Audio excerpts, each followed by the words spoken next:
हम लोग श्रीमद् भागवतम के तीसरे स्कंद के 16वें अध्याय के 24वें श्लोक को पढ़ेंगे। 23वें में चार कुमारों ने बोला था कि ना त्वं द्विजोत्तम कुलम यदि आत्मगोपम गोप्ता वृषः स्वहरणेन ससूनृतेन तर्ह्येव नक्ष्यति शिवस्तव देवदेव पंथा तर्ह्येव नक्ष्यति शिवस्तव देव पंथा लोको ग्रहीष्यदृषभस्य हितत् प्रमाणम।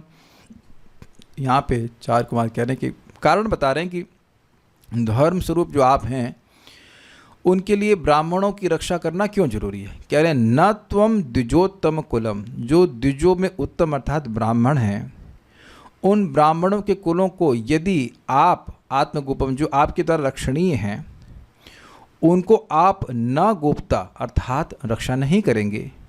वृषा कैसे भगवान, तो कहते हैं वृषा जो धर्म स्वरूप हैं या जो सर्वोत्कृष्ट हैं, कैसे रक्षा नहीं करेंगे। सुअर्हणेना अच्छी प्रकार की पूजन के द्वारा और ससुनृतेना सुंदर मधुर वचनों के द्वारा अगर आप रक्षा नहीं करेंगे तर्ह्येव तब निश्चित ही नक्ष्यति नष्ट हो जाता है, ये हो जाएगा क्या तब देव शिव पंथा, आपका ही बताया गया कल्याण का जो वेद मार्ग है वह नष्ट हो जाएगा। ऐसा क्यों, तो कह रहे हैं लोको अग्रहिष्यत, जो लोग हैं सामान्य लोग हैं वह ग्रहण करेंगे क्या, ऋषभस्य ही तत्प्रमाणम, आपका जो प्रमाण था, आपने जो सत्कार नहीं किया, मीठे शब्दों से ब्राह्मण को बात नहीं करी, उसी को प्रमाण स्वीकार करेंगे और वह भी ब्राह्मणों के प्रति ऐसे ही कार्य करेंगे। तो अब होगा क्या, देखिए बात ये है, कल शायद बात स्पष्ट नहीं हुई। जब ब्राह्मणों का सम्मान नहीं करेंगे तो ब्राह्मण करते क्या है, ब्राह्मण का कार्य ही है वेद की बात को बताना। तब जब ब्राह्मणों का ही सम्मान नहीं होगा तो वो जो बोलेंगे उनकी बात का सम्मान कैसे होगा। आप किसी वक्ता का प्रवचन सुन रहे हैं, वक्ता के प्रति ही सम्मान नहीं है तो वो चाहे कुछ भी कहे, आप उस बात को उर्दू में कहेंगे तवज्जो नहीं देने वाले। तवज्जो मतलब होता है उस वेटेज, वैल्यू नहीं देने वाले। वो हमारे हित के लिए ही बोल रहा होता है लेकिन उसकी बात को वैल्यू नहीं करते। देखिए इस जगत में देखा गया कि कुछ टीन एज में आते हैं बच्चे, तो माता पिता अच्छा भी बोलें तब भी उनकी बात को वो महत्व नहीं देते हैं। अब जरूरी नहीं कि हमेशा माता पिता सही बोलते हों, लेकिन अगर सही भी बोलें या गुरुजन सही भी बोलें तब भी व्यक्ति उनकी बात को महत्व नहीं देता है। तो ये इस प्रकार से वेद का मार्ग नष्ट हो जाएगा। समझे, लोगों को वेद का ज्ञान नहीं है। जिन ब्राह्मणों को वेद का ज्ञान है उनके प्रति उनका सम्मान क्यों नष्ट हो गया, क्योंकि भगवान ने अपने आचरण में ब्राह्मणों का सम्मान नहीं किया। तो जब भगवान ने आज सम्मान नहीं किया तो बाकी लोग भी सम्मान नहीं करेंगे। तो जब सम्मान ही नहीं करेंगे तो उनकी बात क्यों सुनेंगे। ये ध्यान रखिएगा कि हम उसी की बात मानते हैं जिसके प्रति कुछ सम्मान की भावना हो कि भाई ये हमसे श्रेष्ठ हैं, हमारे हिताकांक्षी हैं, हिताकांक्षी भी हैं, श्रेष्ठ भी हैं, हमारा कल्याण करेंगे। Otherwise no chance, we don't listen, it is natural, we don't listen. तो इस प्रकार से वेद का मार्ग नष्ट हो जाएगा। तो अब भगवान कहें तो हो जाने दो, अगर वेद का मार्ग नष्ट हो जाता है तो उससे क्या। अगर मान लीजिए भगवान कहें कि मेरे को तो कोई नुकसान होगा नहीं, वेद का मार्ग जो शिव का मार्ग है अर्थात कल्याण का मार्ग है वह अगर नष्ट भी होता है तो उससे मुझे क्या फर्क पड़ता है। तो यहां श्लोक में बताते हैं कि देखिए उस वेद के मार्ग को आप मानो नष्ट नहीं करना चाहते हैं। अनअभीष्टमिव श्लोक में है, आप उसको नष्ट नहीं करने के समान चाहते हैं। ऐसा नहीं है कि वेद के मार्ग को नष्ट नहीं करना चाहते हैं, ऐसा नहीं है कि नष्ट नहीं करना, मानो नष्ट नहीं करना चाहते हैं। ये रहस्य है। अब आप लोगों का दिमाग एकदम स्पिन कर गया होगा।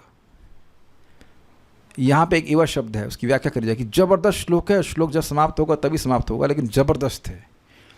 इसीलिए मैं कल रात्रि से तैयारी किया, मैं इवा को समझ नहीं पाया। फिर जो सोच रहा था वो आचार्यों की बात से पुष्ट हो गया, तो वो समझ में आया? समझ ही नहीं आया कि क्या मतलब था ईवा का। इतना अजीब सा अर्थ है ईवा का। यहाँ पे एक शब्द अर्थ का, उसका अर्थ रखा गया कि लोग ऐसा कहते हैं कि भगवान वेद के मार्ग को नष्ट नहीं करना चाहते हैं। ये अर्थ है, लोग ऐसा कहते हैं, मतलब भगवान नष्ट नहीं करना चाहते हैं ऐसा नहीं है। तब ये क्या बात कर रहे हैं? भगवान क्या अपने ही बताए हुए मार्ग को नष्ट करना चाहते हैं? चलिए, अब आपको पहेली नहीं बुझाते हैं। भगवान वेद मार्ग को नष्ट नहीं करना चाहते, उसकी रक्षा करते हैं, तभी तो बार बार अवतार लेते हैं या अपने प्रतिनिधियों के द्वारा धर्म की संस्थापना करते हैं। लेकिन ये बताइए कि वेद के मार्ग को नष्ट कौन करता है? चैट ओपन है, किसी की दम हो तो बताइए। दम मतलब जिसने प्रथम स्कंद सुना है, व्यास देव जी के विजन को स्मरण है, तो समझ पाएंगे कि वेद के मार्ग को कौन नष्ट करता है। काल नष्ट करता है। काला व्यतिक्रम, काल के द्वारा जो व्यतिक्रम उपस्थित हो रहा था, काल किसी को नहीं दिखाई पड़ता है, लेकिन धीरे धीरे करके धर्म की जो चार टांगें वह समाप्त होती जाती हैं कि नहीं है। सतयुग में पूरा धर्म, फिर धीरे धीरे करके वह नष्ट हो रहा है। कोई एक मनुष्य तो धर्म को नष्ट नहीं करता है, एक मनुष्य की दम तो है नहीं, वो काल के प्रभाव से धीरे धीरे करके धर्म नष्ट होता है। ये समझ में आ रहा है? तो काल कौन है? भगवद गीता 11वें अध्याय में भगवान क्या कहते हैं? कालोस्मि लोक क्षय कृत प्रवृद्धो, मैं काल हूँ और लोक में सबका क्षय कर रहा हूँ, यानी धर्म का भी क्षय कर रहा हूँ। तो भगवान ही इस वेद की मर्यादा का, वेद के मार्ग की सृष्टि करते हैं और अपने दूसरे रूप काल के द्वारा वह इसका नाश भी करते हैं। इसलिए इवा लिखा है, अनअभिष्ट, मतलब यद्यपि भगवान नहीं चाहते हैं कि वेद का मार्ग नष्ट हो, क्योंकि इस पे चल करके लोग शुद्ध होंगे, लेकिन अब अपने ही काल स्वरूप के द्वारा वह इसको नष्ट भी करते हैं। कॉन्ट्रडिक्शन है, इसका मतलब है कि बड़ा अमेजिंग, कॉन्ट्रडिक्शन कह सकते हैं, लेकिन पूरी तरह से कॉन्ट्रडिक्शन नहीं है, समन्वय किया जा रहा है कि मानो वह उसको नष्ट नहीं करना चाहते। उस वेद के मार्ग को आप नष्ट नहीं करना जैसा रखते हैं, इसीलिए बार बार अपने अवतारों के द्वारा आते हैं, शास्त्र के राजाओं के द्वारा भी उस धर्म को संस्थापित करते हैं। ये है ना मज़ेदार बात? एक तरफ तो भगवान अवतार के रूप में आते हैं, धर्म की संस्थापना करते हैं, और दूसरी तरफ काल रूप में वह उसको नष्ट भी कर रहे हैं। तो क्या आप ये कह सकते हैं कि भगवान पूर्णतः वेद के मार्ग को नष्ट नहीं करना चाहते? प्रश्न क्या सुना आपने? क्या आप ये कह सकते हैं कि भगवान वेद के मार्ग को संपूर्णतः नष्ट नहीं करना चाहते? करना चाहते हैं, कर रहे हैं, चाहे या ना चाहे पता नहीं, कर तो रहे काल के रूप में। अच्छा, क्या भगवान वेद के मार्ग को पूर्णतः नष्ट करना चाहते हैं? अगर पूर्णतः नष्ट करना चाहते तो बार बार अवतार के रूप में आकर के उसको स्थापित क्यों करते? तो दोनों काम कर रहे हैं। इसलिए मानो, देखिए, मानो का मतलब संपूर्ण समानता नहीं है। जैसे भाई अब वो जो इंसान है वो तो एक सिंह के समान है, तो वो सिंह के ही समान है, वो सिंह ही है क्या? तो उसकी पत्नी पे सिंह नहीं होनी चाहिए। तो ईवा का अर्थ है केवल शौर्य में वह सिंह के समान है, संपूर्णतः सिंह के समान नहीं, कुछ मात्रा में वह सिंह के समान है। तो ये ईवा का अर्थ है कुछ मात्रा में वह नष्ट नहीं करना चाहते हैं, लेकिन कुछ मात्रा में, क्योंकि काल स्वरूप में वह नष्ट करते भी हैं, इसलिए यहाँ पे ईवा शब्द का प्रयोग है।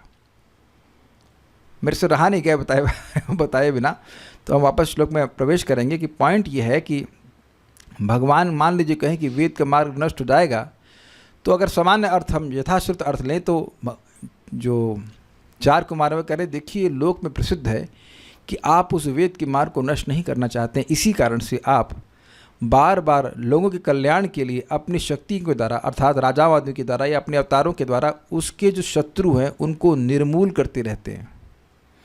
जैसे कि हिरण्यकश्यप पैदा हुआ तो मार दिया उसको, हिरण्याक्ष को मार दिया, और अन्य जितने भी असुर, कंस आदि, रावण आदि, ये और भी जो लोग असुर आदि आते रहते हैं, उनको भगवान ने तो स्वयं मार देते हैं, और या फिर अन्य अपने पार्षदों के द्वारा, अपनी शक्तियों के द्वारा उनको नष्ट कर देते हैं। तो इससे ये स्पष्ट है कि आप धर्म के मार्ग को प्रिजर्व करके उनकी रक्षा करना चाहते हैं। ये लोक में प्रसिद्ध है। अब बाकी की बात हम पूरा श्लोक में करेंगे।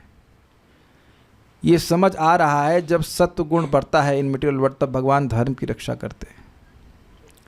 चलिए आगे पहले श्लोक को पढ़ लेते हैं। हाँ, इसमें एक और बात फिर कहते हैं कि अगर आप ऐसे भगवान किसी के आगे झुकते हैं, मतलब ब्राह्मण के आगे झुकते हैं, तो उससे आपकी कोई अवनति नहीं होती, ऐसे आपका कोई प्रभाव नष्ट नहीं होता, क्योंकि यह भी आप लोक शिक्षा के लिए ही करते हो ताकि वेद का मार्ग सुरक्षित रहे, क्योंकि आपकी इच्छा है कि वेद का मार्ग सुरक्षित रहे। अनुवाद। Oh sorry, I am extremely sorry, I was just carried away. मेरे पीछे बोलिए। तत्तेन भीष्टमिव सत्वनिधिर्विधत्सु क्षेमं जनाय निज शक्तिभिरुद्धृतारेः।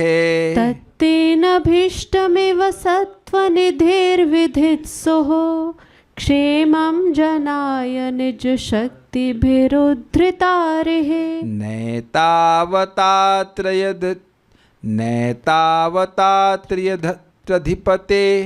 त्रधिपते होगा, नैतावतात्रधिपतेर्बत विश्वभर्तुर्तेजः क्षतं त्ववनतस्य सते विनोदः। नैतावतात्रधिपतेर्बत विश्वभर्तुस्तेजः क्षतं त्ववनतस्य सते विनोदः। काफी टफ है थोड़ा बोलने में।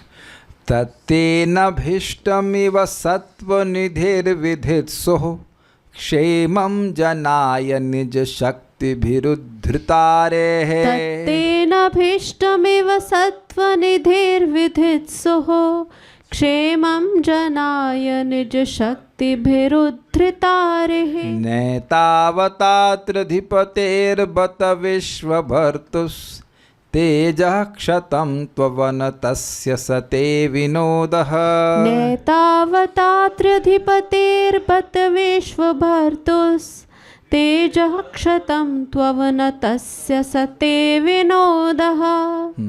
तत्तेन भीष्टमिव सत्वनिधिर्विधत्सु क्षेमं जनाय निज शक्तिभिरुद्धृतारेः। तत्तेन भीष्टमिव सत्वनिधिर्विधत्सु क्षेमं जनाय निज शक्तिभिरुद्धृतारेः। नैतावतात्रधिपतेर्बत विश्वभर्तुस्तेजः क्षतं त्ववनतस्य सते विनोदः। नैतावतात्रधिपतेर्बत विश्वभर्तुस्तेजः क्षतं त्ववनतस्य सते विनोदः। प्रिय प्रभु, चार कुमार भगवान विष्णु को कह रहे हैं, आप नहीं चाहते कि शुभ मार्ग को विनष्ट किया जाए, क्योंकि आप समस्त शिष्टाचार के आगार हैं। आप समान लोगों के लाभ हेतु अपनी बलवती शक्ति से दुष्ट तत्व को विनष्ट करते हैं। आप तीनों सृष्टियों के स्वामी तथा पूरे ब्रह्मांड के पालक हैं। अतएव आपके विनीत व्यवहार से आपकी शक्ति घटती नहीं। अगर आप हमारे सामने हमको प्रणाम कर रहे हैं, ब्राह्मणों को सम्मान दे रहे हैं, चरण भी छू रहे हैं, उससे आपकी शक्ति नहीं घटती है। प्रत्युत इस विनम्रता के द्वारा आप अपनी दिव्य लीलाओं का प्रदर्शन करते हैं। सत्व निधे, हे विशुद्ध सत्व की निधि अर्थात आगार, सोर्स, आश्रय, जनाय क्षेमं विधत्सो, लोक समूह के मंगल को करने की इच्छा करने वाले आप निज शक्ति भी एवं अपनी शक्ति स्वरूप राजाओं आदि द्वारा उद्धृतारे, धर्म के विरोधियों को समूल उत्पाटित करने वाले। समूल उत्पाटित करने का मतलब है कि जैसे किसान है वह जो घास फूस कहते हैं ना, उसको वीड्स इंग्लिश में कहते हैं, हिंदी में क्या कहते हैं, घास फूस कहते हैं। घास को काटता नहीं है खेत से, वो उखाड़ देते हैं उसको, ताकि दोबारा वह वहाँ पे न उग पाए। Is it okay? तो भगवान उन विरोधियों को लाइफ सेंटेंस नहीं देते हैं। ये काफ़ी इंटरेस्टिंग है। क्या भगवान कृष्ण ने किसी को लाइफ सेंटेंस दिया है? वेल एक्सेप्ट अश्वत्थामा को नहीं मारे, लेकिन सामान्यतः भगवान जब अश्वत्थामा को छोड़ दिए एक तरह से, लेकिन बाकी किसी को छोड़े हैं क्या? दंतवक्र, दुर्योधन, या तो अपने द्वारा या अपने पार्षदों के द्वारा, अपनी शक्ति के द्वारा खत्म ही करवा दिए कंस को। ऐसा नहीं कंस को जेल में डाल दिया, आप तुम उसको पालते रहें 10-20 साल तक, फिर कोई किसी को किडनैप कर ले और कहे कंस को छुड़वाओ। अब समझ रहे ना मेरी बात? जो ये आतंकवादी हैं इनको पालने की क्या ज़रूरत है? तुम 10-20 आदमी को मार दिया, उसको 10-20 साल जेल में पालने की क्या ज़रूरत है? मारो, ख़त्म करो, जान से मार देना चाहिए, फिनिश, ख़त्म। लेकिन नहीं, कि मानवाधिकार की बात, वो मानव इंसान, वो मानव है, वो असुर है भाई, वो मानव है जो निरह प्राणियों को फालतू में 10-20 आदमी को मार दे, वो मानव कहलाएगा। लेकिन अब क्या करेंगे? निमित्त नहीं कह सकते हो। तो ऐसे लोगों को भगवान अपनी शक्तियों के द्वारा खत्म कर देते हैं, समूल नष्ट कर देते हैं। ते आप तत् मतलब उस वेद मार्ग का नाश अनअभिष्टम इव नहीं ही चाहते, मानो नहीं चाहते, एक्चुअली अर्थ है। बत ओह आश्चर्य करे, एतावता धर्म की रक्षा करने के प्रयोजन से ही त्रिअधिपते त्रिलोक स्वामी अथवा त्रिगुण नियंता, 3 के अधिपति, 3 कौन? तीनों लोक, नीचे के, मध्य के और ऊपर के, या तीनों गुण उनके नियंता, विश्व भर्तु जो जगत के पालक हैं, उनका अवनतस्य, उनका विनीत आचरण आपके, जगत के पालक का विनीत आचरण आपके प्रभाव को, तेजा नक्षतम, प्रभाव को क्षीण नहीं करता। थोड़ा लैंग्वेज समझ पा रहे हैं? धर्म की रक्षा के प्रयोजन से आप जो तीनों लोकों के स्वामी हैं और विश्व के भर्ता हैं, विश्व के पालक हैं, उनका अवनतस्य, उनका जो विनीत आचरण है, ब्राह्मणों के सामने प्रणाम करना, उनके चरण को छूना, वह आपके तेज को क्षत नहीं करता, आपके प्रभाव को क्षीण नहीं करता। क्या प्रभाव है? प्रभाव का वर्णन कर दिया भगवान ने कि जितने भी धर्म के विरोधी हैं उनको भगवान अपनी शक्ति से या अपने अवतारों के द्वारा नष्ट कर देते हैं। कहने का मतलब है कि जैसे मान लीजिए नारद जी अब भगवान कृष्ण के द्वारका के महल में आए, माता रुक्मिणी के महल में आए, तो अब वहाँ भगवान अपना स्थान उनको दे रहे हैं, उनके चरण छू रहे हैं, उनके चरण को धो रहे हैं, उनसे बड़ी प्रार्थना कर रहे हैं कि हम तो गृहस्थ हैं, हम तो माया में हैं, आप यहाँ पे आए, हमारा उद्धार किए। तो इसका मतलब यह नहीं कि भगवान मायाधीश नहीं रहे, वो एक लीला कर रहे हैं कि हाँ हम तो माया में हैं, एक ब्राह्मण आए या भक्त आए हमारे घर में, तुम्हारा उद्धार हो गया। तो ये सब बोलने से क्या उनका उद्धार हो रहा है? क्या हुआ है? जो तीनों गुणों के नियंता हैं वो उनकी कुछ प्रभाव में कमी आ गई।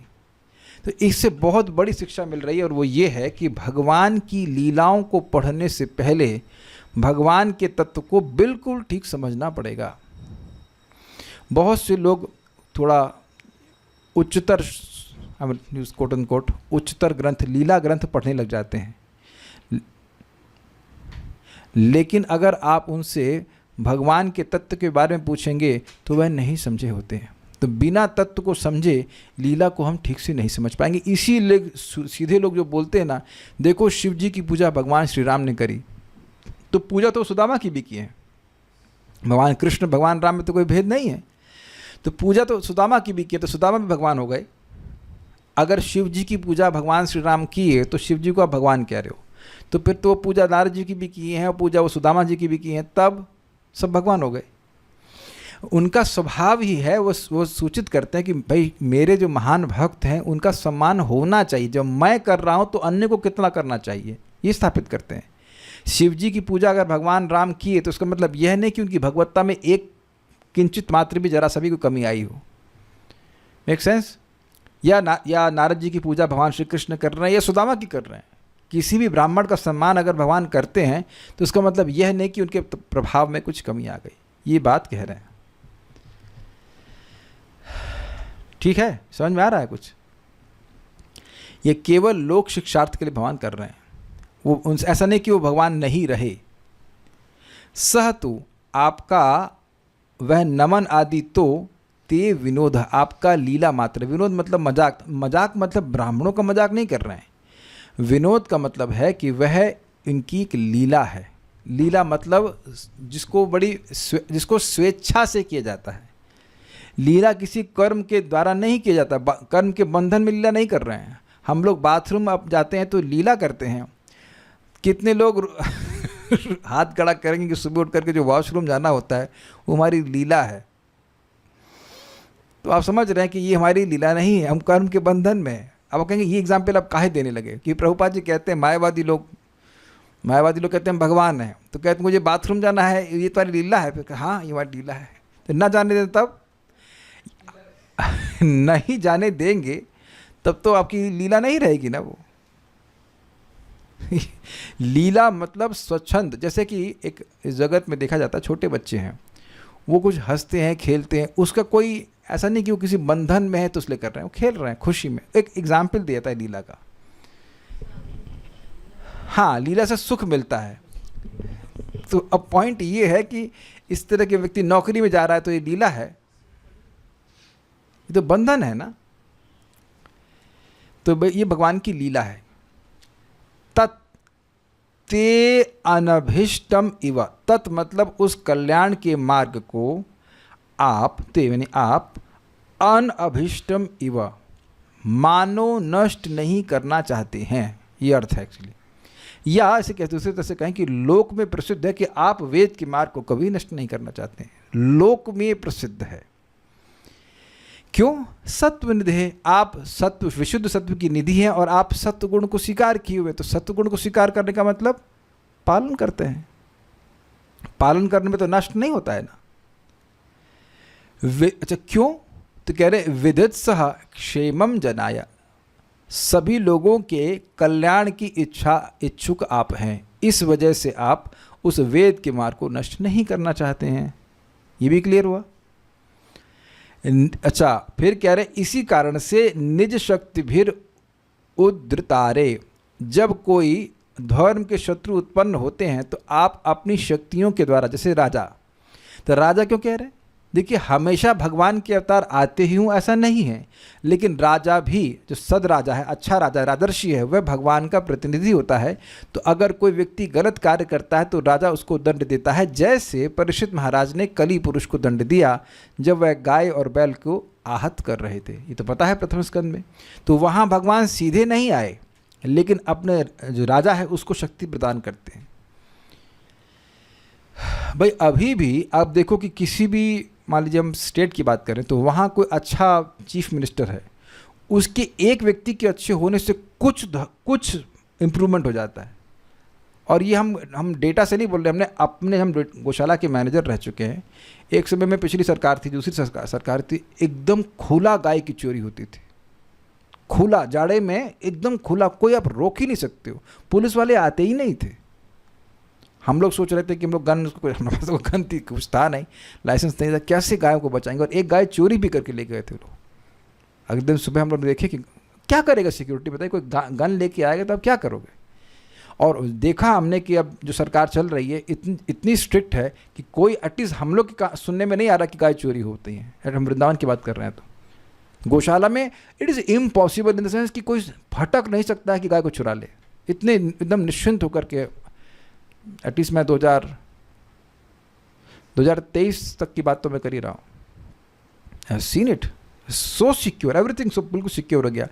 अभी ये नहीं कह सकते कि पूर्णतः सिक्योर, लेकिन हाँ ये मेरा अनुभव है। हम लोग गांव में गए थे, गांव वाले हमारे फार्म के प्रोजेक्ट में कुछ परेशानी कर रहे थे उस टाइम, कुछ तो झगड़ा हो रहा, तो बहुत सारे लोग आ गए, गन्स वन लेके आ गए थे।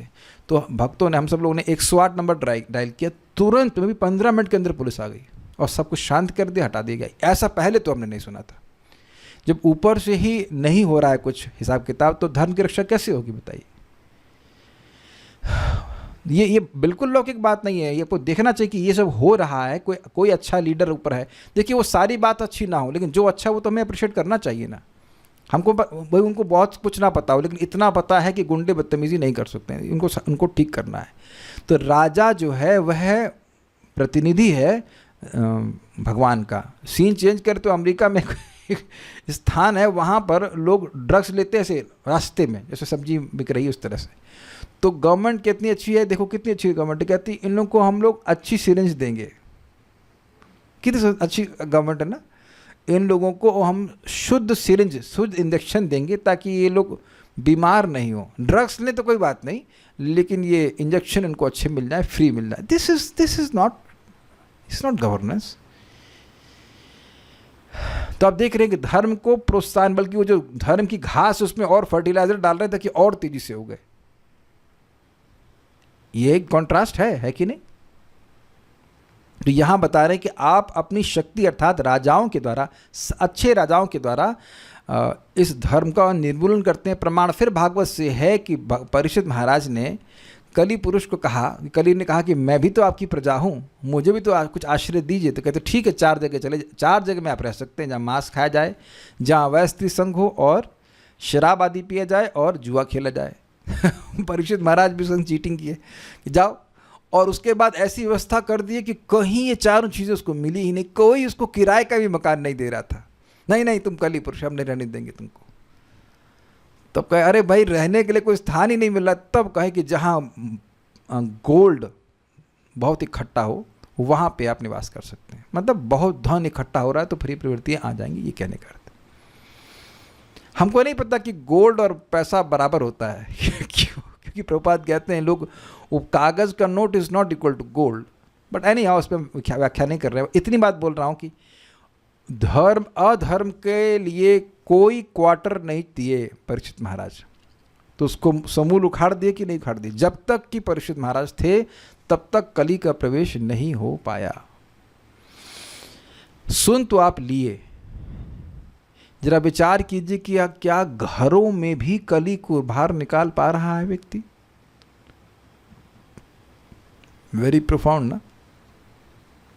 अपने घरों में ही देखिए कि क्या झगड़े हो रहे हैं। हम गांव की बात नहीं कर रहे, हम शहर या देश की बात नहीं कर रहे, केवल एक घर की बात कर रहे हैं। और मैं नहीं समझ रहा कि कोई व्यक्ति हाथ खड़ा कर पाएगा इसमें। एक घर में कली को बाहर नहीं कर पा रहा व्यक्ति, तो वह भगवान के भक्त पूरे विश्व से कली को बाहर कर दिए थे। तो ये भगवान की शक्ति के बिना ही हो जाएगा।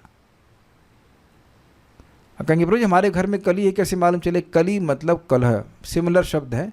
कभी घर में कलह हो रही है, हम यहाँ नहीं हाथ खड़ा करवा रहे किसकी हो रही नहीं हो रही, लेकिन अगर कहीं कलह हो रही है तो वहाँ पे कली का निवास है। अगर सब लोग भक्त हैं, जब कर रहे हैं, झगड़ा नहीं हो रहा है, तो बड़ी अच्छी बात है। But is it not powerful? झगड़ा हो रहा है या कुछ अधर्म हो रहा है तो सब कली का ही तो प्रभाव है ना। तो यहाँ सब समझा रहा कि शक्ति भी को राजा क्यों कह रहे हैं। राजा भी लिया गया है और अवतार भी लिया गया है। जो भगवान के अन्य अवतार हैं वह भी आकर के धर्म के शत्रुओं को मूल से उखाड़ देते हैं। न एतावता, एतावता मतलब इस प्रकार से, एतावता का अर्थ क्या लिया गया था? हाँ, एतावता का मतलब अर्थ लिया गया था धर्म की रक्षा करने के प्रयोजन से त्रयाधिपति, जो आप तीनों के स्वामी, तीनों का मतलब त्रिलोक के स्वामी हैं और तीनों गुणों के स्वामी हैं, उनका जो विश्व भर्तु है, जो विश्व के पालक है, उनका तेज शतम न, तेज शत नहीं होता है। क्यों? कैसे? तो कह रहे तू अवनतस्य सते विनोदा, आपके किसी के सामने नतमस्तक होने से आपका जो तीनों लोकों के स्वामी हैं, जो विश्व के पालक हैं, उनका तेज नष्ट नहीं होता है। और बत शब्द जो है यहाँ पे खेद के लिए है। अब कहीं खेद कहाँ से आ गया? देखिए इस चीज़ को हम लोगों ने उद्धव जी के मुख से सुना था, तीसरे स्कंद में ही सुना है। वह विदुर जी से बात कर रहे हैं और कह रहे हैं कि भगवान श्री कृष्ण तीनों लोकों के स्वामी हैं, फिर भी वह, क्या नाम था, उग्रसेन, उग्रसेन के सामने हाथ जोड़कर खड़े हैं और कहते हैं कि मेरे लिए क्या आज्ञा है। तो कितना हमको बहुत दुख लगता है। यद्यपि आप जानते हैं कि भगवान की लीला मात्र है, लेकिन लीला में भी वो ऐसा करते हैं, हम लोग को बहुत दुख लगता है। हम का मतलब विदुर जी, उद्धव जी, हम सभी भक्तों को बहुत दुख लगता है। Is it okay? वहाँ बत शब्द आश्चर्य के लिए भी होता है और बत शब्द खेद के लिए भी होता है। ठीक है। सते विनोदा, यह आपका अपने से अत्यंत हीन लोगों के प्रति भी नतमस्तक होना, विनीत होना, ये आपकी लीला मात्र है। समझ रहे हैं? जैसे नारद जी के सामने भगवान प्रणाम कर रहे हैं या उग्रसेन जी के सामने हाथ जोड़ के खड़े हैं, तो यह सब भगवान की लीला मात्र है।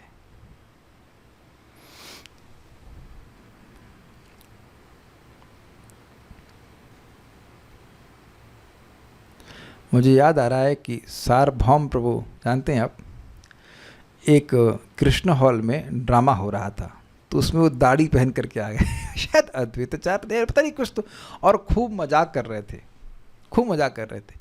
तो क्या उनका भागवत प्रवक्ता होने का गुण कुछ कम हो गया? बहुत सुंदर प्रवचन करते हैं कि नहीं, सभी लोग जानते होंगे सार्वभौम प्रभु को, मैं समझता हूँ। तो वहाँ वह कुछ विनोद में ऐसा कर रहे हैं, इसका मतलब यह नहीं कि उनका जो भागवत का ज्ञान है उसमें कुछ क्षति हो गई, वो एक विनोद में कर रहे हैं, आनंद में कर रहे हैं, ये हम देखें अपने आंखों से। या एक और हमने ड्रामा देखा था, उसमें एक डिवोटी थे, मतलब डिवोटीज के द्वारा बनाया गया था, किया गया था, बड़ा सुंदर ड्रामा किया था। तो उसमें एक माता जी देवकी बन जाती हैं और वही घूम करके आती हैं, फिर वो पूतना बन जाती हैं। तो अब वह अगर पूतना बन के आई हैं तो क्या वास्तविक पूतना हो गई हो? वह तो लीला कर रहे हैं, लीला मतलब आनंद के लिए कर रहे हैं, कोई बाध्यता नहीं थी वहाँ पे। तो आनंद के लिए वो ड्रामा कर रहे हैं। वो उसका प्रयोजन है कि उसका प्रयोजन ये है कि लोगों को, यानी लोगों से मतलब भक्तों को प्रसन्न किया जाए, भक्तों को कुछ भगवान की लीला का स्मरण कराया जाए। या और एग्जाम्पल आपको दें, भगवान चैतन्य महाप्रभु चंद्रशेखर आचार्य के घर में एक लीला करते हैं और उस लीला में बनते हैं लक्ष्मी जी, जहाँ वह रुक्मिणी का किरदार निभाते हैं। रुक्मिणी जी चिंता कर रहे हैं कि कृष्ण नहीं आए हैं इत्यादि इत्यादि। तो अब वहाँ वो रुक्मिणी जी का किरदार निभा रहे हैं, तो क्या वो अब स्त्री बन गए? तो वहाँ लीला कर रहे हैं भगवान। और आप जानते हैं, जैसे अब ये प्रसिद्ध भगवान रामायण की कथा है, भगवान श्री राम सीता की जी के विरह में रो रहे हैं, पछाड़ खा के गिर रहे हैं, पेड़ों से पूछ रहे हैं कि तुमको तो पता होगा सीता कहाँ गई। तो अब बताइए कि क्या भगवान की भगवत्ता कम हो गई? इसको देख कर कौन भ्रमित हुई थी? माता सती भ्रमित हो गई और परीक्षा लेने के लिए आई सीता बनकर। तो भगवान तुरंत बोले कि माता आप यहाँ अकेले में क्यों घूम रही हैं, भगवान शिव कहाँ है? तो उनको समझ में आ कि भाई ये तो भगवान है। तो भगवान कुछ लीला कर रहे हैं, इसका मतलब यह नहीं कि भगवान की भगवत्ता कम हो जाती है। वो ग्वाल बाल की लीला कर रहे हैं या और भी लीला कर रहे हैं, इसका मतलब यह नहीं कि वो ग्वाल बाल ही हो गए और उनको कुछ जानकारी नहीं, कोई ज्ञान नहीं। वो वहाँ भी ज्ञान दे सकते हैं, उस ग्वाल बाल स्वरूप को ही भगवान के उस ग्वाल बाल स्वरूप को ही प्रसिद्ध रूप से प्रार्थना किए ब्रह्मा जी, दशम स्कंद 14वां अध्याय। यही तो भ्रम हो गया था ब्रह्मा जी को कि ग्वाल बाल के रूप में भगवान श्री कृष्ण अपने अन्य ग्वाल बालों के संग बैठे हैं और झूठा खा रहे हैं। झूठा कैसे खा रहे हैं? एक भक्त है, उनका मतलब मित्र है, वो कुछ अपना डब्बा खोलता है, टिफिन वो खा रहा होता है, तो कृष्ण उसके हाथ से छीन के खा लेते हैं, उसके टिफिन से खा लेते हैं। ये झूठा खाना हुआ कि नहीं?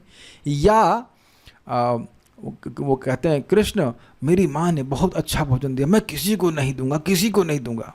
नहीं, कृष्ण को नहीं बोलते हैं, वो ऐसे बोलते हैं, वो कुछ खाते हैं, कहते ओह हो कितना अच्छा वस्तु मेरी माँ दी है, ये तो मैं किसी को नहीं दूंगा। अब उसकी इच्छा है कि कृष्ण खाएं, लेकिन बोले ना ना मैं तो किसी को नहीं दूंगा, किसी, अरे मित्र दे दो, अरे मित्र दे दो, ना ना ना ना। तो अच्छा चलो चलो नहीं दूंगा, अरे मित्र दे दो। तो ठीक है, अच्छा ऐसा करो, आँख बंद करो। तो आँख कृष्ण बंद करते हैं, कहते अच्छा मुँह खोलो। जो मुँह खोलते हैं, कर रहे हैं, इतने में कोई फूल लेके आता है, कृष्ण के मुख में फूल डाल देता है। अब ये भगवान के संग कर सकता है कोई? भगवान के संग तो ऐसा नहीं कर सकता है। या भगवान जो है अपने बाएं हाथ में नींबू का अचार रखे हुए हैं और वो क्या कहते हैं उसको, कर्ड राइस, दही चावल रखे हुए हैं, ऐसे करके बाएं हाथ से खाते हैं, कभी दाएं हाथ से कहते हैं। ये शिष्टाचार है कि बाएं हाथ से खाइए। कहीं वैष्णव समाज में आप बाएं हाथ से खाने लग जाएंगे तो तुरंत डांट पड़ जाएगी, ये क्या है, तुमको पता नहीं कौन से हाथ से खाना चाहिए। एक भक्त बता रहे हैं नींबू अदरक टैटी मिर्च का अचार। हाँ, तो जो भी है। तो अब ब्रह्मा जी देख के सब बिल्कुल आश्चर्यचकित हो रहे हैं। तो यह भगवान की लीला थी, उससे उनकी भगवत्ता में कमी नहीं आती है और बड़ी सुंदर लीला है। उसमें पूरा आप क्रम जानते हैं, उनके ग्वालों को चुरा के ले जाते हैं, फिर कृष्ण ढूंढते हैं, सारा कुछ होता है। उसके बाद उनको दिखाते हैं 1 साल के बाद ब्रह्मा जी को कि देखो ये सारे विष्णु स्वरूप हैं। तो उम्मीद है कि बात समझ में आ गई होगी। एक और एग्जाम्पल आपको दूंगा कि आपको फोटो पता है कि नहीं। भगवान श्री कृष्ण छोटे बाल कृष्ण नंद महाराज की खड़ाओं को अपने सर पर रख करके उनके लिए लेके आते हैं। तब ये तो हद हो गया ना। आप में से कोई व्यक्ति है जो किसी की चप्पल सर पे उठाया हो अपनी की छोड़ करके? होता ना, कभी कभी पानी बहुत होता है कहीं क्रॉस करना हो तो चप्पल आपकी उसमें तैरने लगती है, निकल जाती है, तो अपना चप्पल पकड़ लेते हैं। दूसरे की चप्पल को सर पे उठाकर कोई लेके जाएगा तो व्यक्ति बहुत हीन माना जाएगा ना। लेकिन आप ये बताइए कि क्या इससे भगवान की भगवत्ता में कुछ कमी आती है? और मधुर लगता है लीला। अच्छा, हमारे घर में थोड़ा मक्खन रखा है, हमारे फ्रिज से कोई मक्खन चुरा ले कोई डिवोटी, तो घर में घुसने देंगे दोबारा? ये मक्खन चोर है बोलेंगे ना।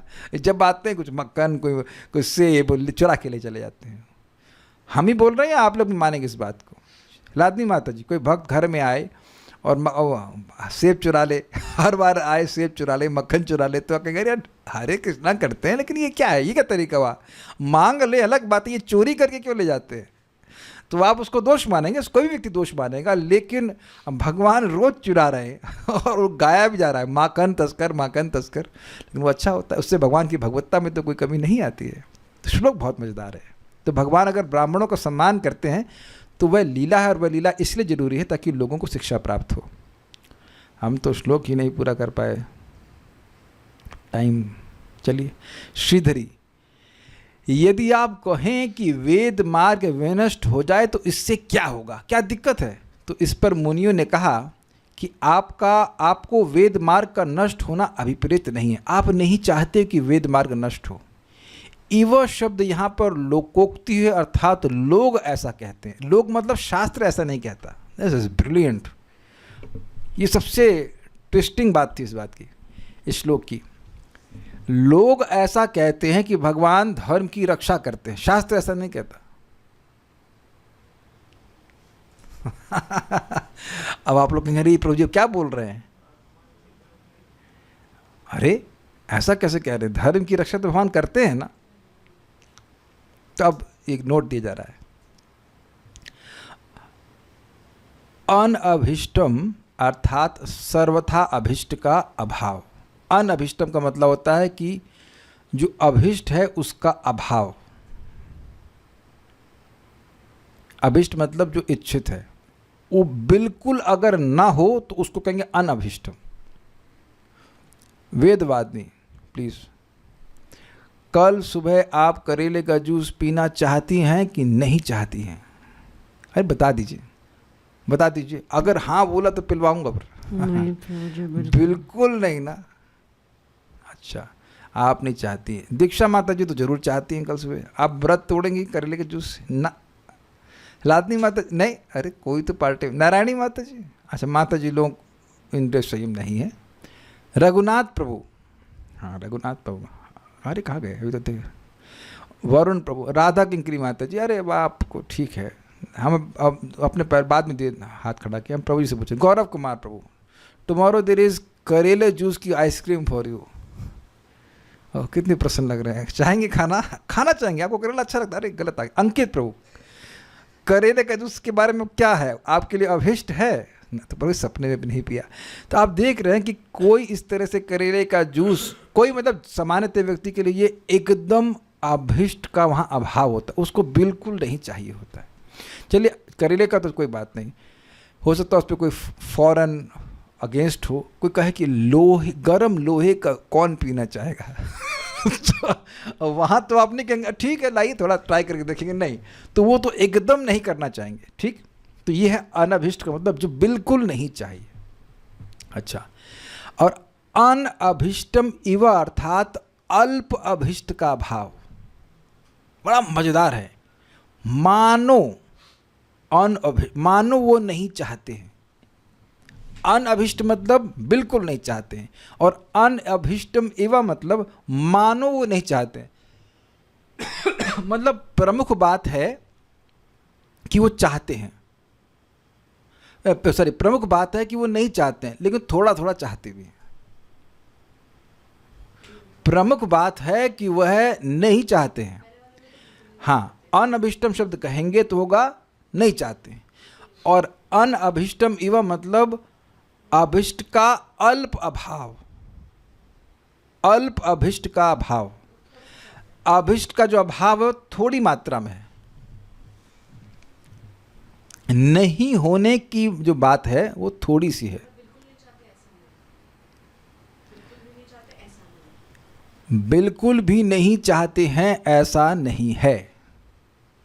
प्रथम पक्ष में रक्षा ही अर्थ है, परंतु द्वितीय पक्ष में भगवान का एक स्वरूप काल है, तो उसके द्वारा वेद का मार्ग नष्ट होता है, तो इससे इव पद का अर्थ सूचित होता है। समझे? आप देख रहे हैं भागवतम कितनी डीप है। भगवान के लिए वेद मार्ग को का नाश होना ये अनअभिष्ट है, इसमें कोई कठिनाई नहीं। भगवान नहीं चाहते हैं कि वेद का मार्ग नष्ट हो। धर्म संस्थापनार्थाय संभवामि युगे युगे, बिल्कुल स्पष्ट है, कोई कठिनाई नहीं है। लेकिन अगर ऐसा है तो प्रश्न होगा कि धर्म नष्ट कैसे हो रहा है? क्या भगवान की इच्छा को भी कोई तोड़ देगा? अब आप देखो, घुसो उसमें, प्रवेश करो, क्या भगवान की इच्छा के विरुद्ध कुछ चल जाएगा? प्रश्न होगा ना कि अगर ये कह दिया जाए कि भगवान की इच्छा है कि वेद का मार्ग रक्षित होना चाहिए, कोई कठिनाई नहीं है। लेकिन अगर केवल यही इच्छा है तो फिर उसका नाश कोई कर ही नहीं सकता है, कोई नहीं कर सकता। जिसके लिए भगवान ने संकल्प ले लिया कि भाई ये ऐसा होना है, तो वैसा ही होगा। जैसे अर्जुन की जीत को भगवान ने निश्चित कर लिया था कि तुम जीतोगे ही, चाहे पूरा ब्रह्मांड आ जाए तुम्हारे सामने। तो कुछ हुआ? कुछ नहीं कर पाया, अर्जुन जीते ही। जो भगवान ने संकल्प ले लिया कि ये ऐसा होना है तो ऐसा ही होता है, उसके अलावा उसके अलग कुछ नहीं हो सकता। ये क्लियर हुआ? तो अगर भगवान केवल यही चाहते कि वेद का मार्ग बना रहे, केवल यही चाहते, तो उसे कोई नष्ट नहीं कर पाता। ये क्लियर हो गया? लेकिन भगवान ही अपने दूसरे स्वरूप अर्थात काल स्वरूप से वेद के मार्ग को नष्ट करते हुए जाते हैं।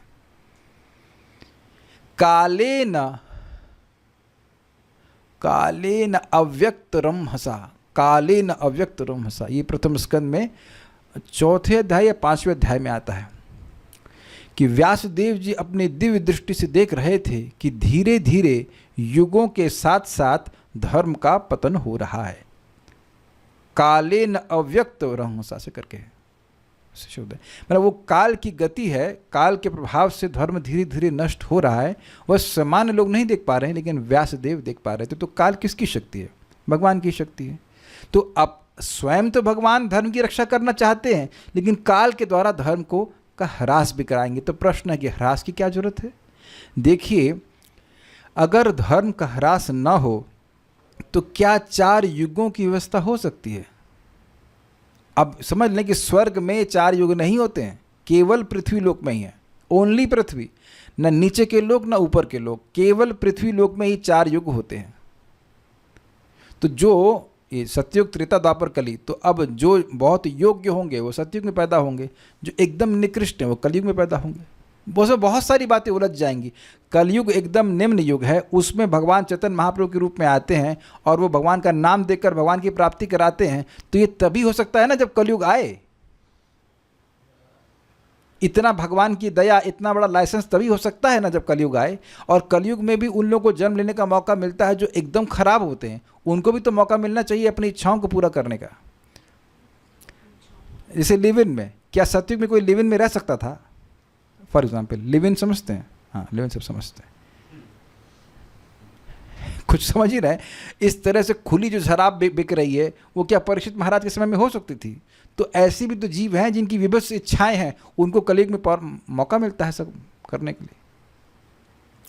तो वो भी एक कारण है, मतलब कलयुग की भी जरूरत है और सतयुग की जरूरत भी है, त्रेता द्वापर सबकी जरूरत है। तो उसके लिए आवश्यक है कि धर्म का नाश हो। देखिए, समझिए, जब कलयुग का एकदम अंत होने लग जाएगा, प्राय धर्म पूरा समाप्त हो जाएगा, तो भगवान आते हैं किसके रूप में? कल्कि अवतार के रूप में, और सबको मार काट करके ख़त्म कर देते हैं। वहाँ कोई प्रीचिंग नहीं करते वो, और उसके बाद फिर सतयुग स्थापित कर देते हैं। तो इसका बिल्कुल स्पष्ट मतलब है कि सारे युग और एक विशेष समय में जितना धर्म व्याप्त रहेगा समाज में, वो भगवान के कंट्रोल में है।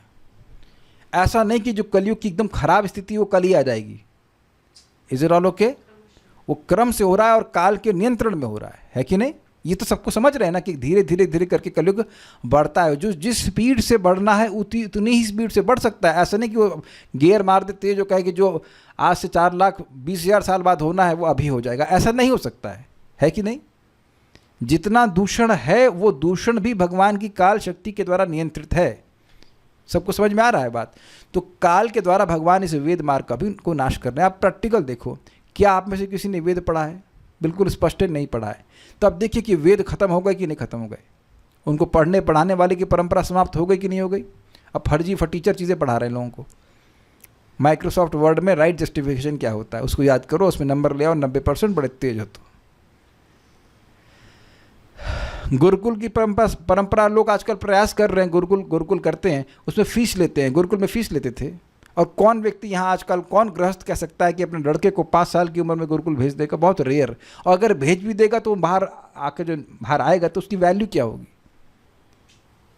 तो जो पढ़ाने वाला है, जो वो खुद ही गुरुकुल नहीं गया, वो खुद ही कुछ सीख नहीं पाया है, तो सिखाएगा क्या? बताइए, है ना टफ चीज़ें। तो आप देख रहे हैं कि काल का ऐसा प्रभाव है कि हम लोग उसको चेंज नहीं कर पा रहे हैं। तो काल ही धर्म को नष्ट कर रहा है।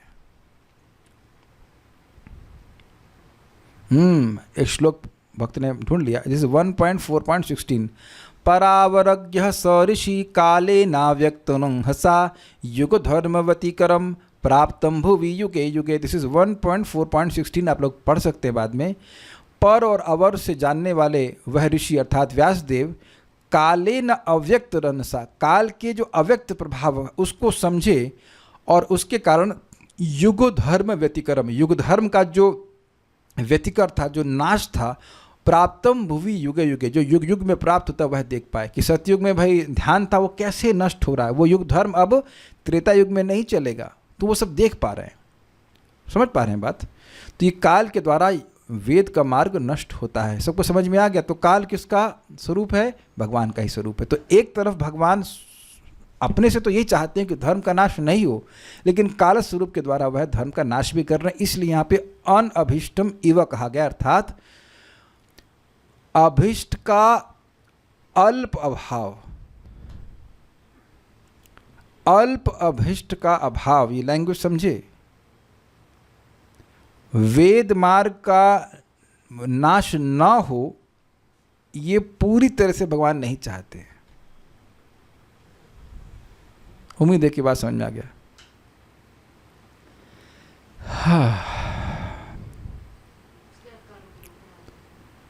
नहीं होने जैसा मतलब थोड़ा बहुत हो, हाँ एग्जैक्टली, और थोड़ा थोड़ा करके ही तो धर्म नष्ट हो रहा है। अच्छा ये बताइए कि कल से लेकर के आज तक कितना धर्म नष्ट हुआ है जगत में? कौन बता सकता है? नहीं बता सकता, लेकिन नष्ट हुआ है। आप में से, चलिए जस्ट एक बात पूछूंगा, क्या किसी व्यक्ति को एस्ट्रोलॉजर ने बोला है कि आपकी उम्र लंबी है और वो उम्र 81 साल है, 81, 84? किसी को बोला है किसी ने? चलो दिखाते ही नहीं, सब शरणागत हैं, मरना जीना सब भगवान पर छोड़ दिया है। तो अब अगर वो 81 साल भी बोल रहा है तो वो 19 साल तो कम है ना स्टैंडर्ड आयु से। कभी किसी को बोला है कि तुम 100 साल जियोगे? किसी के चार्ट में लिखा है ये? तो आप देख रहे हैं ऑलरेडी 20 साल कम हो गया और वो हमको नॉर्मल लगता है। अरे हमारी दादी तो अच्छा जी 84 साल में मरी, तो 84 का मतलब क्या? 16 साल तो कम ना। 16 साल किसी की आयु स्टैंडर्ड से कम हो गई है, तो ये क्या कम नहीं है? भारत में तो मैंने प्रभात बता रहे थे एवरेज एज कितनी है, 35, 40 ऐसे कुछ है। जापान में लोग लंबा जीते हैं, है ना। आजकल युवा अवस्था में भी लोगों को हार्ट अटैक और क्या डायबिटीज़ और क्या क्या होने लग गया है। चश्मा तो हम देख ही रहे हैं, लोगों को लग रहा है। Make sense? तो ये सब क्या दिन प्रतिदिन हमको दिख रहा है कि लोगों की उम्र कम हो रही है, लोग दान नहीं देना चाहते। ये नहीं दिखाई पड़ता है कि रोज कितना कम हुआ, लेकिन रोज कुछ ना कुछ कम हो रहा है। तो ये काल के प्रभाव से है। और कुछ कहना चाहते हैं? नहीं। तो धर्म भी पृथ्वी पर ही क्षीण होता है फिर? जी हाँ एग्जैक्टली। क्या पापी सतयुग में जन्म नहीं लेंगे कलयुग खत्म होने के बाद? नहीं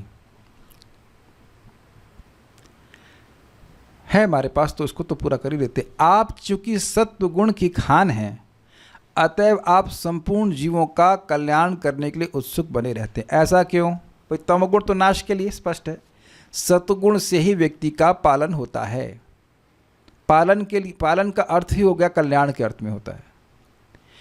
किसी को मान लीजिए कोई रोग है तो आप ठीक कर रहे हैं, तो यही ना ताकि उसका पालन हो, सक कल्याण हो। तो सत्वगुण मतलब हेल्दी, हेल्थ, कल्याण, इसलिए कह रहे हैं। भगवान ने सत्वगुण को स्वीकार किया हुआ है। यद्यपि तीनों गुणों के नियंता हैं, लेकिन वे सत्वगुण को स्वीकार किए हैं, इसलिए आप उत्सुक रहते हैं कि जीवों का कल्याण हो। जो रजोगुणी व्यक्ति होगा वह कभी किसी का कल्याण नहीं कर सकता है, न अपना न दूसरों का। स्वीकार्य है? आज तक आपका या मेरा किसी रजोगुणी व्यक्ति ने कल्याण किया हो, बड़ा मुश्किल है। वो हो सकता है वो रजोगुणी बुक डिस्ट्रीब्यूटर हो, दैट में भी पॉसिबल, लेकिन जो व्यक्ति अपना ही कल्याण नहीं देख रहा है वह सामने वाले का कल्याण कर सकता है? जो स्वयं अंधा हो वो दूसरे को आंख दिखा रास्ता कैसे दिखाएगा? परम पूज्य लोकनाथ महाराज कहते हैं कि किसी अंधे से आप नहीं पूछ सकते कि सूर्य देखे हो। आप कह दीजिए कि अब नहीं कहा गया है आप लोगों से कि अरे पैसे कमाओ, ये क्या भक्ति क्यों करते हो, अरे कुछ जीवन अपना नाम कमाओ जिससे मिटा दिया जाएगा, ये नहीं बोलते हो। लेकिन कह दीजिए कि आपसे किसी ने नहीं कहा है कि तुम अपना समय खराब कर रहे हो, और वो लोग रजोगुणी होते हैं, सोचते हैं कि पैसा आएगा, मकान बना लेंगे, इत्यादि इत्यादि। यही हो रहा है ना। तो रजोगुणी व्यक्ति किस प्रकार से आपका कल्याण कर सकते हैं? रजोगुणी व्यक्ति नहीं कर सकता है। कल्याण के लिए व्यक्ति को सत्वगुण को संपर्क होना जरूरी है। तो इसलिए कह रहे हैं क्योंकि भगवान सत्वगुण को धारण किए, इसलिए वे जीवों का कल्याण करने के लिए उत्सुक बने रहते हैं। इसलिए आप राजा इत्यादि अपनी शक्तियों के द्वारा धर्म के शत्रुओं का नाश किया करते हैं। ये स्पष्ट समझ में आ गया? इस मैंने व्याख्या काफ़ी देर कर दी थी। भगवान राजाओं को शक्ति देते हैं। देखिए, हम महाराज जी से सुने थे कि राजा की बुद्धि पता नहीं कुछ गुणा बता रहे थे कि एक सामान्य इंसान से कई गुना अधिक चलती है। आप विचार करो कि भारत की पे विचार करिए, कितना विशाल देश है। कहाँ है अरुणाचल प्रदेश? कभी सोचे हैं मैप के अलावा? मैप देखने के अलावा कभी सोचे हैं आप कि कितना दूर होगा ये जम्मू कश्मीर? अरे कितना कॉम्प्लिकेटेड है वो। इधर वो लफड़ा साउथ इंडिया, आप अभी की बात करिए, अगर मान लीजिए युधिष्ठिर महाराज की बात नहीं करें, अभी की बात करिए, तो भी सारा मैनेजमेंट करना कितना परिश्रम का कार्य, कितना दिमाग वाला काम है। सबको लेके चलना, सबको समझना। मान लीजिए अभी चाइना अटैक कर दे तो आप क्या करोगे? तो हमारे पास सही में हम लोग के पास वैसी बुद्धि नहीं कि हमको पता हो कि क्या करेंगे, हमें नहीं पता। अब वाकई राज्य, हम जब वैदिक युग की बात करें तो वहाँ तो राजाओं के पास बहुत ज्ञान होता था। आप देखो भगवद गीता का भी ज्ञान है और व्यवहारिक ज्ञान भी, सब कुछ। तो भगवान के द्वारा शक्ति प्रदत्त व्यक्ति ही राजा बन सकता है, और उसको भगवान शक्ति प्रदान करते हैं ताकि वह धर्म की रक्षा कर सके। उसे धर्म का ज्ञान होना चाहिए और धर्म की संस्थापना करने की शक्ति भगवान उसको प्रदान करते हैं। हर बार भगवान अवतार नहीं लेते हैं, वो राजा को शक्ति प्रदान करते हैं। क्लियर? अतएव आपका ब्राह्मण वंश के प्रति नम्रता युक्त रहना उचित ही है।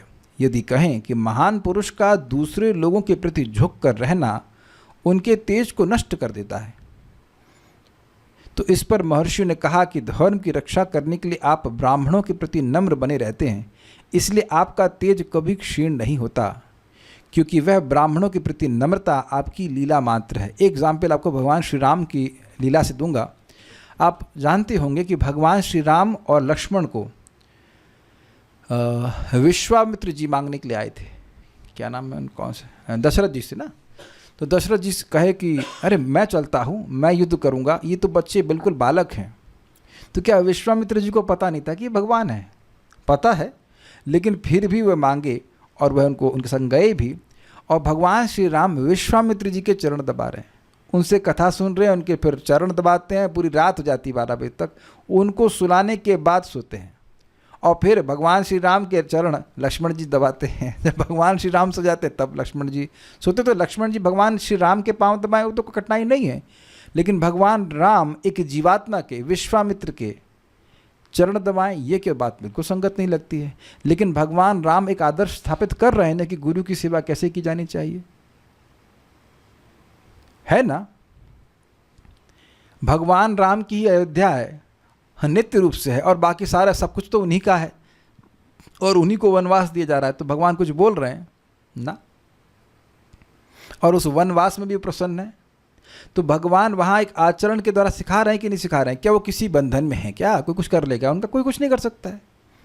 तो ये उनकी लीला मात्र है ताकि लोगों को शिक्षा प्राप्त हो। उनको वनवास दिए जाने से उनका कोई दुर्भाग्य का निर्माण नहीं होगा कि भगवान राम पिछले जन्म में कोई गलत कर्म किए थे, इसकी वजह से ये दुख भोग रहे हैं कि राज्याभिषेक वाले दिन उनको वनवास प्राप्त हो गया। I think it's very clear. तो ये भगवान की लीला मात्र है। इससे वह किसी ब्राह्मण के सामने झुकते हैं तो उससे उनका कोई तेज का प्रभाव का क्षय नहीं होता है। आगे हम लोग कल देखेंगे, जल्दीबाजी में नहीं करना चाहते हैं। आप लोग से निवेदन है कि पढ़ लीजिएगा एक बार तो और थोड़ा समझ में आ जाएगा। ये ईवा शब्द थोड़ा समझने में डाइसी लग रहा होगा, कल देखेंगे फिर उसको। So will stop here. Shrimad Bhagavatam की जय, श्रील प्रभुपाद की जय, निताय गौर प्रेमानंदे।